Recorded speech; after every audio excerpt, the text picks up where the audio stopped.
Oui, bonsoir, bien mes frères. Nous continuons toujours dans la suite logique de la conclusion de notre étude sur les dîmes. Et nous avons commencé à parler de que signifie vivre de l'évangile. Nous avons fait une première partie, nous faisons la suite de l'enseignement. Et je vais lire un passage dans le livre de Corinthiens, dans le livre de Philippiens, pour montrer ce que l'apôtre Paul voulait dire lorsqu'il a parlé de vivre de l'évangile, qu'il aurait reçu comme ordre du Seigneur de vivre de l'évangile. On peut comprendre la signification de cet ordre-là en considérant comment est-ce que l'apôtre Paul lui-même a pratiqué ça. Donc, lisons ce qu'il a dit aux Philippiens, dans Philippiens 4, le verset 10 à 20. Il dit, « J'ai éprouvé une grande joie dans le Seigneur de ce que vous avez pu enfin renouveler l'expression de vos sentiments pour moi. Vous y pensiez bien, mais l'occasion vous manquait. Ce n'est pas en vue de mes besoins que je dis cela, car j'ai appris à être content de l'état où je me trouve. » Vous voyez, le principe du contentement dont on a parlé dans 1 Timothée 6 revient encore dans ce même contexte. L'apôtre Paul dit que s'il parle d'argent, s'il parle de soutien matériel, ce n'est pas parce qu'il veut amasser des trésors pour lui, pour pouvoir répondre à ses besoins. Pourquoi? Parce qu'il sait ce que c'est que le contentement. Il dit, j'ai appris à être content de l'état où je me trouve. Je sais vivre dans l'humiliation et je sais vivre dans l'abondance. En tout et partout, j'ai appris à être rassasié et à avoir faim, à être dans l'abondance et à être dans la disette. Aujourd'hui, très peu de nos grands bishops, archibishops, surbishops, très révérends et tous ces gens-là, très peu d'eux vont à l'intérieur du pays pour prêcher l'évangile. Hein? Et tous ils font leur bouquin ici à Abidjan parce qu'ils n'ont pas appris à vivre dans l'humiliation. Ils n'ont pas appris à avoir faim. Ils ne savent pas ce que c'est que vivre dans le contentement. Ils sont habitués à une vie aisée, maison climatisée, voiture climatisée, église climatisée, bureau climatisé. Ces gens-là donc sont obligés d'utiliser des techniques de contrôle pour pouvoir soutirer quotidiennement de l'argent à leurs fidèles afin de satisfaire leurs besoins parce qu'ils ne savent pas ce que c'est que le contentement. Ils sont étrangers au principe biblique sur le soutien des serviteurs de Dieu. Ils ne connaissent pas ça. Et l'apôtre Paul dit, je puis tout par celui qui me fortifie. Cependant, vous avez bien fait de prendre part à ma détresse. Vous le savez vous-même, Philippiens, au commencement de la prédication de l'évangile, lorsque je partis de la Macédoine, aucune église n'entra en compte avec moi pour ce qu'elle donnait et recevait. Vous fûtes les seuls à le faire, car vous m'envoyâtes déjà à Thessalonique et à 2 reprises de quoi pourvoir à mes besoins.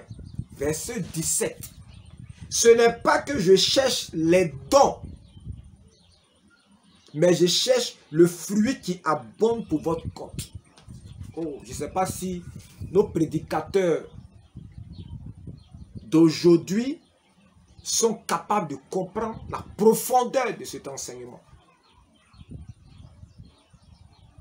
Je ne sais pas si vous êtes capable de comprendre la profondeur de cet enseignement. Moi, je ne vais pas l'expliquer.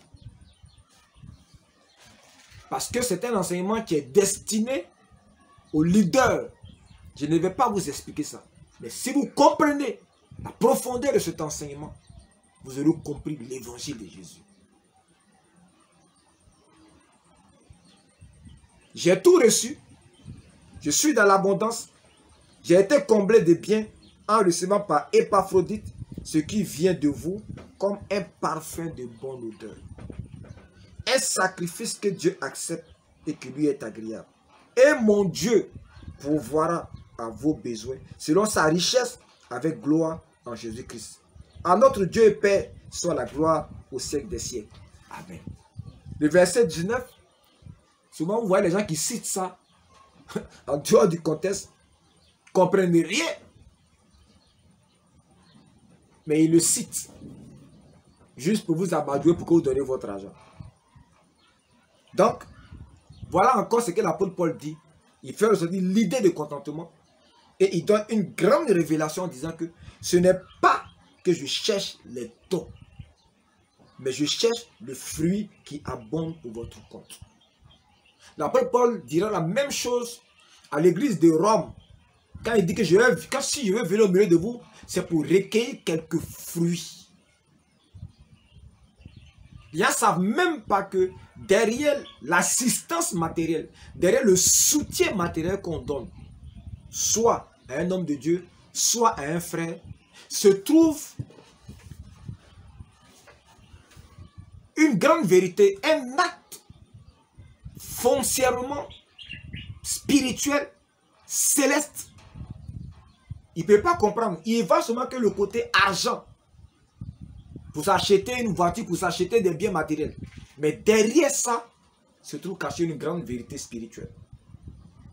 Que je souhaite que vous compreniez. Mais je n'ai pas dans mon cœur le désir de vous expliquer ça. Ce n'est pas pourquoi, mais je ne vous expliquerai pas. Que chacun prie et qu'il reçoive la révélation. Tite 1, verset 7 à 11. Tite 1, verset 7 à 11.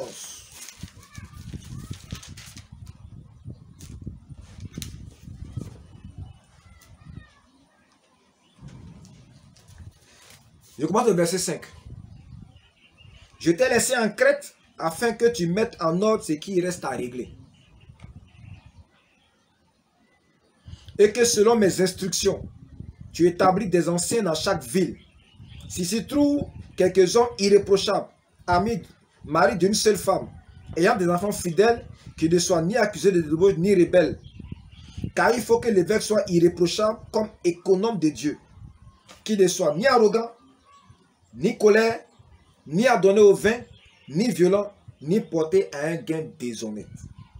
Mais qu'il soit hospitalier, ami des gens de bien, modéré, juste, saint et tempérant, attaché à la vraie parole telle qu'elle a été enseignée, afin d'être capable d'exhorter selon la sainte doctrine et de réfuter les contradicteurs. Il y a en effet surtout parmi les circoncis, beaucoup de gens rebelles, des vains discoureurs et des séducteurs, auxquels il faut fermer la bouche. Ils bouleversent des familles entières, enseignant pour un gain honteux ce qu'on ne doit pas enseigner.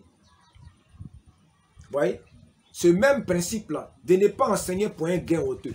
Il ne faut pas chercher à enseigner des vérités juste pour soutirer de l'argent aux gens. C'est ce que la Bible appelle un gain honteux. Et parmi les critères qui ont été donnés, il est dit que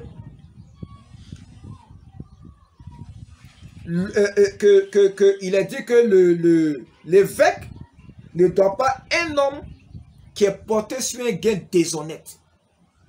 Pour ne pas que la prédication de l'évangile soit pour une source de gain et qu'il s'attache à l'évangile simplement parce qu'il espère y gagner quelque chose. Donc tous ceux qui organisent des programmes où on va venir prêcher et puis dire, est-ce que 2 personnes peuvent donner 100 000 ici? Est-ce que 3 personnes peuvent donner 100 000? La Bible dit que vous êtes des imposteurs parce que vous enseignez pour un gain honteux, pour un gain sordide. Ce qui n'est pas convenable de faire quand on est un serviteur de Dieu. On n'enseigne pas pour soutirer de l'argent aux gens. On sème dans leur vie des biens spirituels, des vérités bibliques qui vont leur donner la connaissance de Christ, l'amour de Dieu. Et c'est quand ces vérités spirituelles commencent à produire des effets dans leur vie en bénédiction, qu'en retour, ils vont se tourner vers celui qui les a instruits et qui vont leur apporter la part que le Seigneur a mis dans leur cœur de leur apporter. Donc bien aimé, la Bible nous conseille, à nous qui sommes les conducteurs, de ne jamais enseigner pour un gain honteux. Et c'est ce que dit le verset 11.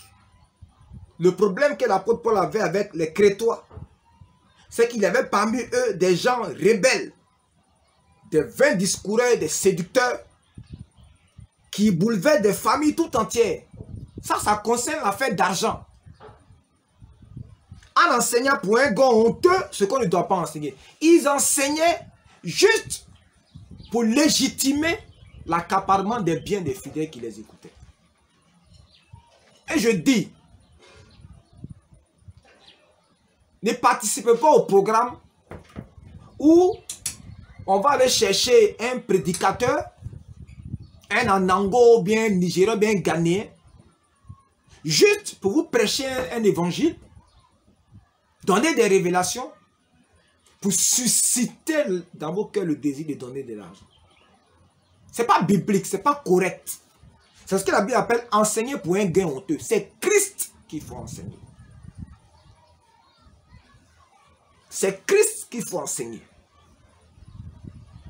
On n'a pas besoin de monter à la chair pour parler des problèmes d'argent. Les problèmes d'argent, ça peut se tenir dans un conseil de l'église. Pour dire, voilà une situation dans l'église, on réfléchit, l'église tout entière réfléchit pour trouver des solutions. Mais il ne faut pas venir à la chair avec l'évangile de Jésus-Christ et venir donner des promesses farfelues, fallacieuses, pour que les gens puissent faire des dons, donner leur voiture, donner leur maison, juste pour que le pasteur puisse avoir de l'argent. C'est un gain déshonnête. C'est ce que la Bible appelle prêcher l'évangile, faire de l'évangile une source de gain. Ce n'est pas honnête, ce n'est pas sérieux de faire une telle chose. Et vous ne devez pas accepter que quelqu'un vienne dans la chair, prendre la Bible pour vous convaincre de donner votre argent. Prends l'exemple de la veuve de Sarepta. Prends l'exemple des Juifs dans le désert pour vous dépouiller. Ce n'est pas correct. Et vous ne devez pas accepter ça. Je vais encore plus loin. Lisons 1 Pierre 5, le verset 2.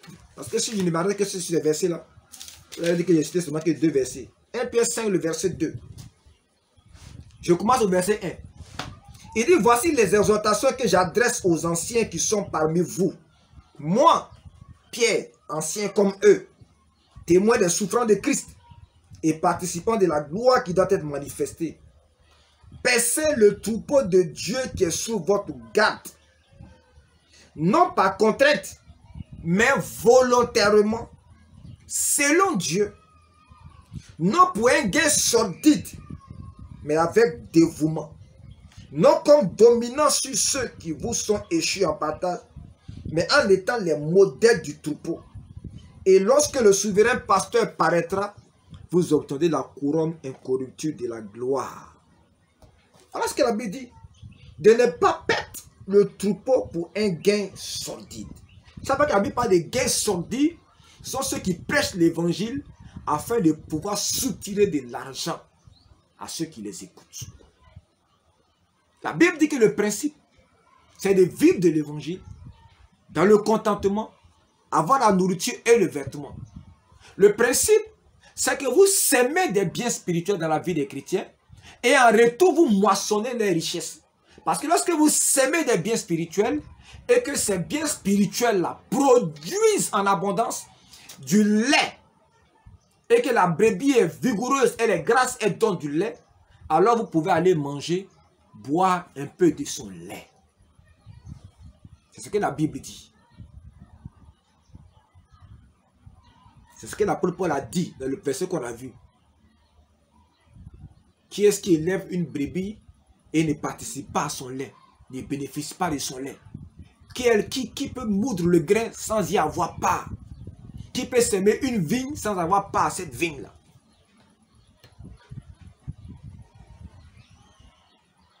Voilà ce que la Bible dit.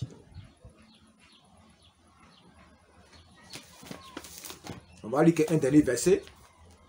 Je ne sais pas si le verset est correct. Acte 4, verset 32.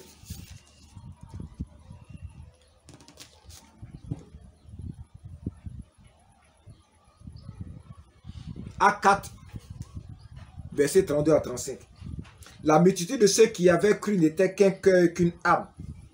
Nul ne disait que ses biens lui appartenaient en propre, mais tout était commun entre eux. Les apôtres rendaient avec beaucoup de force témoignage de la résurrection du Seigneur Jésus. Et une grande grâce reposait sur eux tous, car il n'y avait parmi eux aucun indigent. Tous ceux qui possédaient des champs ou des maisons les vendaient, apportaient le prix de ce qu'ils avaient vendu et le déposaient aux pieds des apôtres, et l'on faisait des distributions à chacun selon qu'il en avait besoin. Ce qui m'intéresse bien, c'est le verset 35. Et l'on faisait des distributions à chacun selon qu'il en avait besoin. L'idée de contentement, l'idée d'avoir la nourriture et le vêtement reviennent ici. Je ne dis pas qu'il faut pratiquer ce que pratiquaient les Juifs à Jérusalem. Les Juifs à Jérusalem étaient dans une situation particulière parce que tous ceux qui avaient cru étaient pratiquement rejetés par leurs familles. Ils étaient obligés de recréer une nouvelle communauté au sein de la grande communauté hébraïque afin de pouvoir subsister face à la pression environnante et à la persécution. Ce modèle n'a pas été reproduit ailleurs. Donc je ne dis pas de reproduire le modèle de Jérusalem. Parce que je dis seulement que lorsque ces gens-là pratiquaient le partage de leurs biens, on dit chacun recevait selon ses besoins. Donc il n'y avait pas un gourou qui était là, à qui on apportait tout. Vous allez voir que Barnabas, qui était apôtre, il était apôtre. Il allait vendre son champ et il a apporté le fruit de ce champ. C'était un lévite. Et il était apôtre. Si on devait suivre l'Ancien Testament, ce n'est pas Barnabas qui devait apporter son argent dans l'église. Mais étant lévite, il a vu que la loi de Moïse ne prévalait plus. Et étant apôtre, il a vu qu'il ne s'agit pas de dépouiller les fidèles, mais il s'agissait de participer au bien-être de l'ensemble du corps. Donc lui-même, il a contribué. Mais le verset 35 est clair. Il dit que l'on faisait des distributions chacun selon qu'il en avait besoin. On ne distribuait pas les choses selon que tu es apôtre, prophète, docteur. Non, ce n'était pas ça. Ce n'est pas les apôtres qui se servaient et quand ils étaient rassasiés maintenant, on donnait un peu aux anciens. Quand ils étaient rassasiés, on donnait le reste aux diacres qui étaient rassasiés. Puis maintenant, bon, le reste dont on n'a pas besoin, on donnait ça aux fidèles comme s'ils étaient des va-nu-pieds. Ce n'est pas de ça toutes les questions-ci. La Bible dit qu'il y avait une règle de justice, il y avait une règle d'égalité dans le partage selon les besoins des gens. Comprenez? C'est le principe de l'évangile, c'est le principe de Christ. Donc, voilà ce que signifie vivre de l'évangile. Première chose, c'est le contentement. Comprendre que la prédication de l'évangile, ce n'est pas une source de gain. On ne devient pas serviteur de Dieu pour que l'église soit un tremplin pour s'enrichir.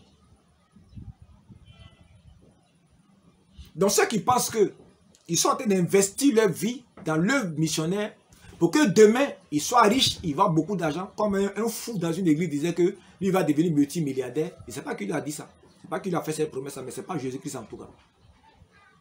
Ce n'est pas Jésus-Christ en tout cas. Jésus-Christ n'a jamais fait cette promesse que quelqu'un allait devenir multimilliardaire dans l'église. Et puis je ne connais pas en Afrique des pasteurs qui sont multimilliardaires. Voilà. À partir de l'évangile. Sauf les imposteurs qui font cotiser leurs fidèles, qui vendent leurs livres, ça c'est différent. Mais ceux qui ont servi Christ, honnêtement, je n'en connais pas qui soient multimilliardaires. Donc c'est le contentement. Comprendre que la prédication de l'évangile n'est pas une source de gain. On ne prêche pas l'évangile pour susciter dans le cœur des fidèles de donner de l'argent. Non. Jamais.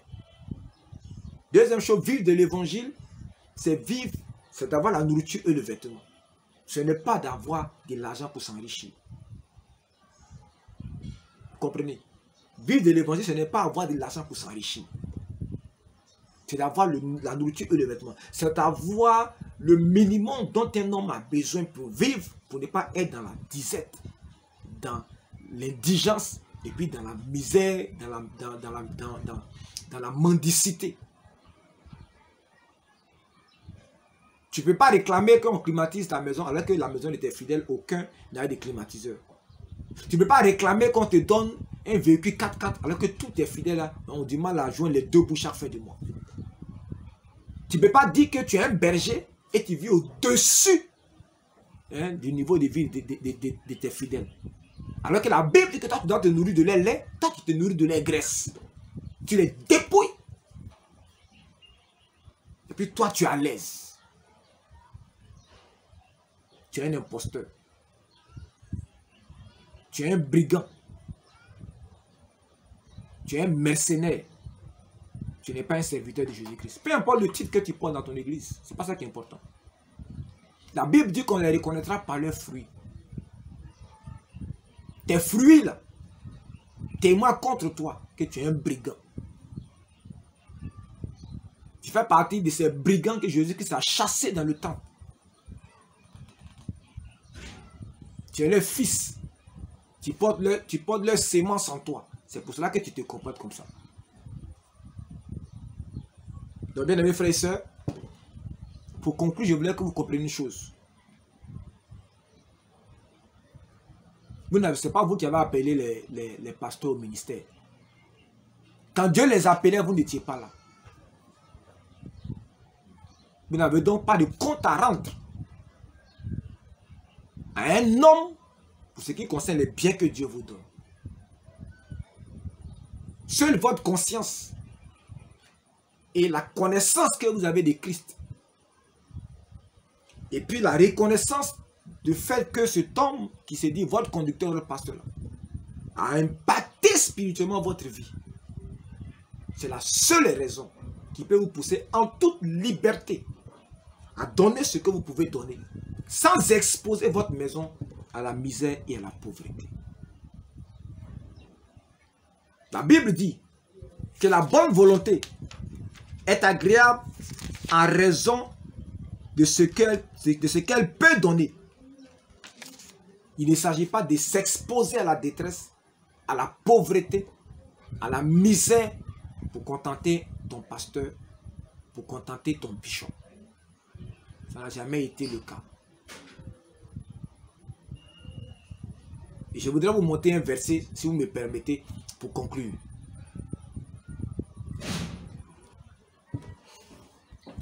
Alors le verset, c'est 2 Corinthiens 8, verset 11. Je lis. L'apôtre Paul, voilà ce qu'il dit à ces chrétiens.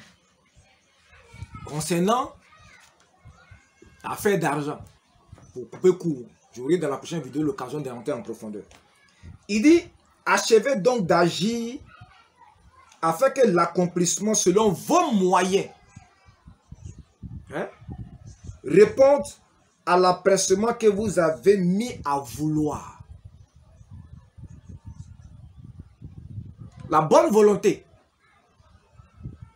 quand elle existe, est agréable en ce qu'elle peut avoir à sa disposition et non de ce qu'elle n'a pas. Car il s'agit non de vous exposer à la détresse pour soulager les autres, mais de suivre une règle d'égalité. Dans la circonstance présente, votre superflu, le superflu, c'est ce que vous avez en trop après que vous ayez satisfait tous vos besoins essentiels. Donc l'apôtre Paul, concernant l'offrande qu'il a demandé aux Corinthiens, il a demandé que les Corinthiens apportent ce qu'ils avaient en surplus après que leurs besoins essentiels et les besoins de leur famille auraient été satisfaits. Dans la présente circonstance, votre superflu pourvoira à leurs besoins, afin que leur superflu pourvoie pareillement au vôtre, en sorte qu'il y ait égalité. Selon qu'il est écrit, celui qui avait ramassé beaucoup n'avait rien de trop, et celui qui avait ramassé peu n'en manquait pas. Amen. La Bible dit donc que la bonne volonté, quand tu as la bonne volonté de faire quelque chose, ça veut dire qu'on ne t'a pas contraint. Mais si tu as la bonne volonté et que tu n'as pas les moyens, tu n'es coupable envers personne et tu n'es coupable de rien. Si tu as la bonne volonté, Dieu doit te donner des moyens suffisants Pour qu'après avoir satisfait à tes propres besoins et à ceux de la famille dont tu as la charge, ta femme, tes enfants, ton père, ta mère, tes frères, quand tu as fini de régler ces problèmes-là et qu'il t'en reste encore un peu, tu prends ce peu qui te reste là, ou bien ce trop qui te reste là, pour satisfaire les besoins des autres. Le principe de Christ, ce n'est pas de s'exposer à la détresse pour satisfaire aux besoins de quelqu'un, quel qu'il soit. Depuis ton pasteur jusqu'à tous ceux qui sont tes frères dans la foi. La Bible n'a jamais dit de s'exposer à la détresse pour pouvoir satisfaire aux besoins de ton église, satisfaire aux besoins de ton père spirituel. Ça n'a jamais été le principe de l'église.